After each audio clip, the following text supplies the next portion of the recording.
নমস্কার বন্ধুরা, তিয়াসাস রেসিপিতে সকলকে স্বাগত জানাই। ডিমের রেসিপি তো আপনারা অনেকেই অনেকভাবেই খেয়েছেন। একবার আমার মতো এই পদ্ধতিতে রান্না করে খেয়ে দেখুন। এই গরমের মধ্যে খুবই কম তেল মশলায় ডিমের এত সুন্দর একটা সুস্বাদু রেসিপি যে বানানো যায়, না দেখলে বিশ্বাসই হবে না। এই রেসিপিটা এতটাই টেস্টি হয় যে একবার বানানোর পর এই রেসিপিটা বানানোর জন্য বারবার রিকোয়েস্ট আসবে। তো দেখুন, এখানে আমি একটা পাত্রে 4টি ডিম সেদ্ধ করতে দিয়েছি। ডিমটা সেদ্ধ করার সময় এই জলের মধ্যে একটু অল্প পরিমাণে নুন দিয়ে দিচ্ছি, আর ছোট্ট এক টুকরো পাতিলেবু দিয়ে দিচ্ছি। পাতিলেবুর রসটা এভাবে চিপে দিয়ে খোসাটাও আমি এর মধ্যে দিয়ে দিলাম। নুন আর পাতিলেবুর খোসা দিয়ে যদি ডিম সেদ্ধ করে নেওয়া হয় তাহলে ডিমটা ফাটবে না আর ভালোভাবে ডিম সেদ্ধ হয়ে যাবে। এবার আমি ডিমটাকে হাই হিটে ভালো করে সেদ্ধ করে নেব। এদিকে ডিমটা সেদ্ধ হতে হতে আমি ততক্ষণে 4টে সেদ্ধ আলু নিয়েছি, আর এই আলুগুলোকে খোসা সমেত সেদ্ধ করে রেখে দিয়েছিলাম আগে থেকে। এবার এই আলুর খোসাগুলোকে ছাড়িয়ে নিতে হবে।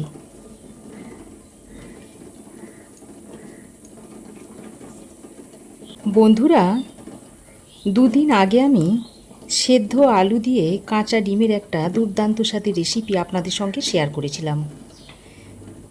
তাতে আপনারা অনেক ভালোবাসা দিয়েছেন, তাই আমি আজকে আবার সেদ্ধ আলু ও সেদ্ধ ডিম দিয়ে একটা দুর্দান্ত স্বাদের রেসিপি নিয়ে আপনাদের সামনে এসেছি। আশা করছি এই রেসিপিটাও আপনাদের খুবই ভালো লাগবে। রেসিপিটা পুরো দেখবেন আর কেমন হয়েছে কমেন্ট করে জানাবেন, আর ভালো লাগলে লাইক ও শেয়ার করবেন। দেখুন বন্ধুরা, কথা বলতে বলতে আলুর খোসাগুলো আমি ছাড়িয়ে নিয়েছি। এবার এটাকে এক সাইডে রেখে দিচ্ছি। এবার আমি এখানে একটা কড়াই নিয়েছি, এই কড়াইতে আমি রান্না করব। তো কড়াইয়ের মধ্যে প্রথমেই দিয়ে দিচ্ছি একটা মিডিয়াম সাইজের কুচনো পেঁয়াজ, দিয়ে দিচ্ছি একটা ছোট সাইজের টমেটো কুচি, আর একটা কাঁচা লঙ্কাকে আমি এইভাবে মিহি করে কুচিয়ে নিয়েছি, সেটা আমি এর মধ্যে দিয়ে দিচ্ছি। যেহেতু ওয়েদারটা খুবই গরম, তাই ঝালটাও অল্প পরিমাণে দিয়ে দিচ্ছি। এবার আমি এর মধ্যে খুব অল্প পরিমাণে মশলা দিয়ে দেব। সামান্য একটু দিয়ে দিচ্ছি হলুদের গুঁড়ো, জিরে গুঁড়ো দিয়ে দিচ্ছি অল্প পরিমাণে, আর অল্প একটু ধনে গুঁড়ো দিয়ে দিচ্ছি, আর রঙের জন্য দিয়ে দিচ্ছি খুবই সামান্য পরিমাণে একটু কাশ্মীরি লঙ্কার গুঁড়ো। আমি এখানে ঝাল লঙ্কার গুঁড়োটা ব্যবহার করছি না, যেহেতু খুবই গরম পড়েছে তাই আমি হালকা তেল মশলায় রান্নাটা আপনাদের বানিয়ে দেখাচ্ছি। এবার স্বাদ মতো নুন দিয়ে দিচ্ছি, আর খুবই সামান্য পরিমাণে হাফ চামচ মতো কাঁচা সর্ষের তেল দিয়ে দিচ্ছি। এখন আমি সব কিছুকে প্রথমে হাতের সাহায্যে ভালো করে চেপে চেপে মেখে নিচ্ছি। বন্ধুরা, এই গরমে এই রকম একটা অল্প তেল মশলা দিয়ে রেসিপি তৈরি করে খেতে পারেন, খেতে অসম্ভব টেস্টি হয়। দেখুন, সমস্ত মশলাগুলো দিয়ে পেঁয়াজ আর টমেটোটাকে ভালো করে চেপে চেপে আমি মেখে নিয়েছি। এবার যে সেদ্ধ আলুটা ছিল সেই সেদ্ধ আলুগুলো নিয়ে হাতের সাহায্যে এইভাবে ভেঙে ভেঙে দিয়ে দিচ্ছি। বন্ধুরা, ডিমের অনেক রেসিপিই তো আপনারা খেয়েছেন, এইভাবে একবার বানিয়ে খাওয়ার অনুরোধ রইল। আশা করছি আপনাদের খুবই ভালো লাগবে। সেদ্ধ আলুটা ভেঙে দেওয়ার পর টমেটো, পেঁয়াজ ও মশলার সঙ্গে আবারও একবার ভালোভাবে মিশিয়ে নিচ্ছি। একেবারে নতুন পদ্ধতিতে এই ডিমের রেসিপিটা একবার বানিয়ে খেয়ে দেখবেন, আপনাদের কাছে অনুরোধ রইল। দেখবেন একবার বানালে বারবার আপনার কাছে রিকোয়েস্ট আসবে এই রেসিপিটা বানানোর জন্য। দেখুন, সমস্ত কিছু ভালো করে মেখে নেওয়া হয়ে গেছে। সব কিছু ভালোভাবে মেশানো হয়ে গেলে এবার আমি পরিমাণ মতো জল এর মধ্যে দিয়ে দিচ্ছি। জলটা দিয়ে আবারও একবার এইভাবে হাত দিয়ে সব কিছুকে একসঙ্গে ভালোভাবে মিশিয়ে নিচ্ছি। আপনারা চাইলে এখানে চামচের সাহায্যেও মাখিয়ে নিতে পারেন, তবে হাতের সাহায্যে মাখালে এই মিশ্রণটা খুব ভালোভাবে তৈরি হয়ে যায়। দেখুন ডিমটা ততক্ষণে খুব ভালোভাবে সেদ্ধ করা হয়ে গেছে। এখন আমি ডিমের পাত্রটাকে নামিয়ে নিচ্ছি। তারপর একটা ঢাকনা লাগিয়ে 5 মিনিট মতো রেখে দেব। তারপর ডিমগুলোকে ছাড়িয়ে নেব। এইভাবে যদি 5 মিনিট রেখে দেওয়ার পর ডিমগুলো ছাড়িয়ে নেওয়া হয় তাহলে ডিমের খোসাটা খুব ভালোভাবে ডিমের মধ্যে থেকে উঠে আসবে আর ডিমটা ভাঙবেও না। এবার আমি আলু, টমেটো, পেঁয়াজের মিশ্রণটা গ্যাসের উপর বসিয়ে দিচ্ছি। তারপর হাই হিটে এটাকে ভালো করে ফুটিয়ে নিতে হবে। এবার আমি ঢাকনা লাগিয়ে এটা ফুটে আসা পর্যন্ত অপেক্ষা করব। দেখুন বন্ধুরা, ঝোল খুব ভালোভাবে ফুটে উঠেছে। এবার আমি একবার খুন্তির সাহায্যে ভালো করে নেড়ে চেড়ে দিচ্ছি। তারপর আবারও ঢাকা দিয়ে কিছুক্ষণ রান্না করে নিচ্ছি। ওদিকে রান্নাটা হতে হতে আমি এদিকে সেদ্ধ ডিমটা 5 মিনিট ঢাকা দিয়ে রাখার পর ঢাকাটা আমি খুলে নিয়েছি। এবার আমি এই ডিমগুলোকে গরম জল থেকে তুলে নিচ্ছি। তারপর ওই পাত্রে আরও একটু জল নিয়ে ওই জলের মধ্যে ডিমগুলোকে এইভাবে আমি ছাড়িয়ে নিচ্ছি। আর ডিমের খোসা দেখুন খুব তাড়াতাড়ি উঠে আসছে।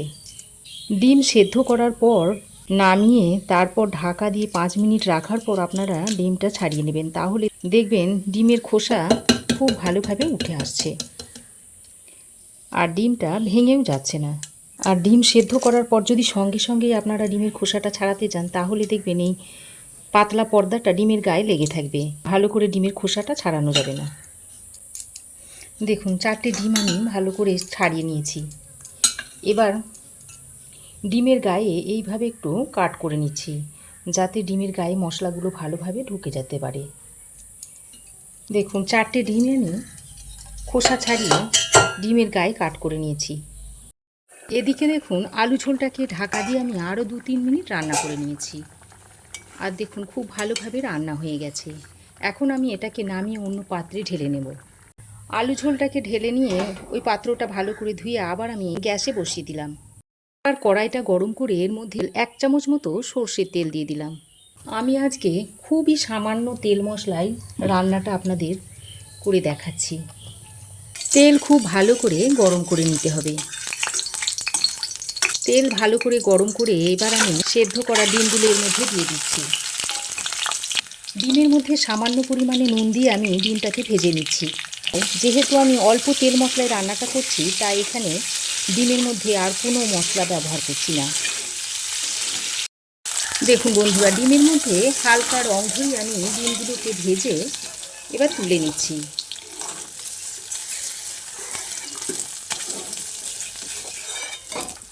ডিম ভেজে তুলে নেওয়ার পর কড়াইয়ের মধ্যে যে বাকি তেলটা রয়েছে তার মধ্যে দিয়ে দিচ্ছি 1/2 চামচ মতো গোটা জিরে, দিয়ে দিচ্ছি একটা তেজপাতাকে 2 টুকরো করে, আর একটা পেঁয়াজ আমি কুচি করে নিয়েছি সেটা এর মধ্যে দিয়ে দিচ্ছি। এবার পেঁয়াজটাকে ফোড়নের সঙ্গে হালকা করে ভেজে নিতে হবে। পেঁয়াজটাকে খুব বেশি ভাজবো না, হালকা কালারটা চেঞ্জ হয়ে আসা পর্যন্ত পেঁয়াজটা ভেজে নিতে হবে। দেখুন বন্ধুরা, পেঁয়াজটা ভাজার পর পেঁয়াজের মধ্যে এরকম হালকা কালার চলে এলে এই সময় এর মধ্যে আলু ঝোলটা দিয়ে দিতে হবে। তারপর পেঁয়াজের সঙ্গে ভালো করে নেড়ে চেড়ে মিশিয়ে নিচ্ছি। বন্ধুরা, এই রেসিপিটা আপনারা একবার বানাবেন, আপনাদের কাছে অনুরোধ রইল। কম খরচের মধ্যে রেসিপিটা তৈরিও কিন্তু হয়ে যায় আর খেতে অত্যন্ত টেস্টি হয়। আর রান্নাঘরে খুব বেশিক্ষণ সময় আপনাদের থাকতেও হবে না, খুব কম সময়ের মধ্যে চটজলদি এই রেসিপিটা আপনারা তৈরি করে নিতে পারবেন। এই ভীষণ গরমের মধ্যে ফাঁকিবাজিতে যদি ভালো কিছু খেতে চান তো এই রেসিপিটা আপনারা তৈরি করে নিতে পারেন, খেতে অত্যন্ত টেস্টি হয় আর একদম কম তেল মশলায় তৈরি করে নিতে পারবেন। ভালো করে নেড়ে চেড়ে মিশিয়ে নিয়েছি। এবার একবার ফুটে উঠলে ডিমগুলো দিয়ে দেব। আলু ঝোলটা খুব ভালোভাবে ফুটে উঠেছে। এবার আমি ভেজে রাখা ডিমগুলো এর মধ্যে দিয়ে দিচ্ছি। ডিমগুলো দিয়ে আলু ঝোলের সঙ্গে ভালোভাবে নেড়ে চেড়ে মিশিয়ে নিয়ে ঢাকা দিয়ে 4-5 মিনিট মতো রান্না করে নিতে হবে। লো টু মিডিয়াম ফ্লেমে 4 থেকে 5 মিনিট আমি ঢাকা দিয়ে রান্না করে নিয়েছি। তারপর ঢাকাটা খুলে নিয়েছি আর দেখুন রান্না খুব সুন্দরভাবে হয়ে গেছে। দেখতে দেখুন কি অপূর্ব হয়েছে।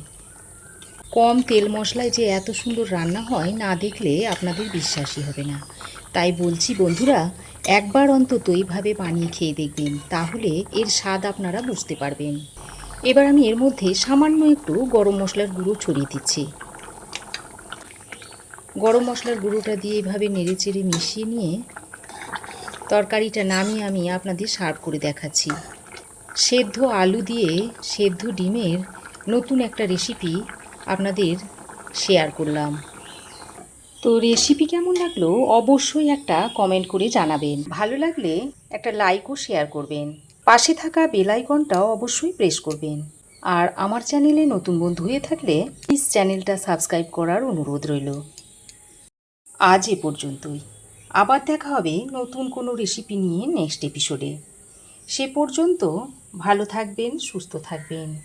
ধন্যবাদ।